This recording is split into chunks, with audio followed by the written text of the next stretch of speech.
what our garden soil looked like last year after we harvested potatoes in July. And this is what it looked like just a few months earlier when we planted them. The soil was covered with a thick mulch of mostly leaves and used coffee grounds that had been applied to the garden the previous fall. I planted the potatoes directly in the mulch and covered them with worm castings that were full of red wigglers and their cocoons. Over the course of the next few months, the red wigglers, native earthworms, and other soil organisms worked their magic and transformed the mulch into the most amazing soil.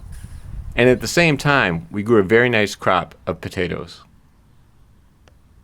So this year, when it came time to plant potatoes in part of this raised bed, I thought, why not create new garden soil for the raised bed at the same time we're growing potatoes?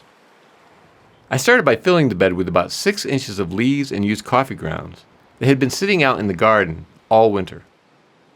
Some of the leaves were already fairly well decomposed, while others were less so.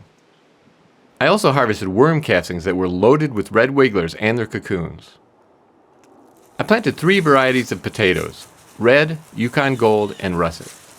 Every foot or so I created a hole in the mulch down to the soil level, added a little vermicompost, planted a seed potato, and covered it with a few inches of vermicompost.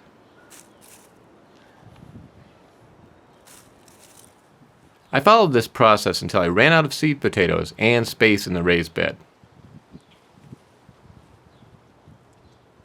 Next, I sprinkled about 30 pounds of used coffee grounds over the garden bed and worked them into the leaf mulch.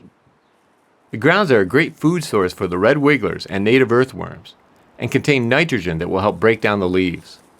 The nitrogen itself isn't immediately plant available, but will become so over time as it is broken down.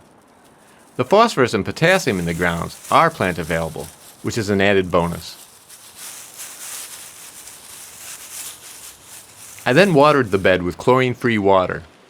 Because the red wigglers feed on microbes that are breaking down organic matter in the bed, I don't want to possibly harm the microbes with chlorine and slow down the transformation of the mulch into beautiful, nutrient-rich garden soil.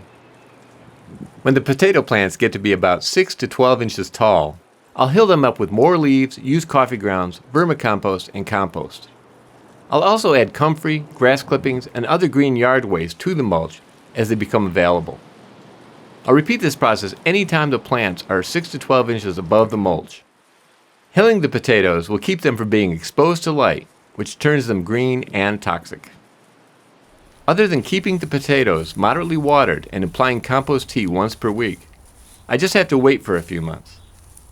If all goes well, once again we'll have a bountiful potato harvest and a raised bed filled with amazing, nutrient-rich garden soil. Well, that's all for now. Thank you very much for watching. And until next time, remember, you can change the world 1 yard at a time.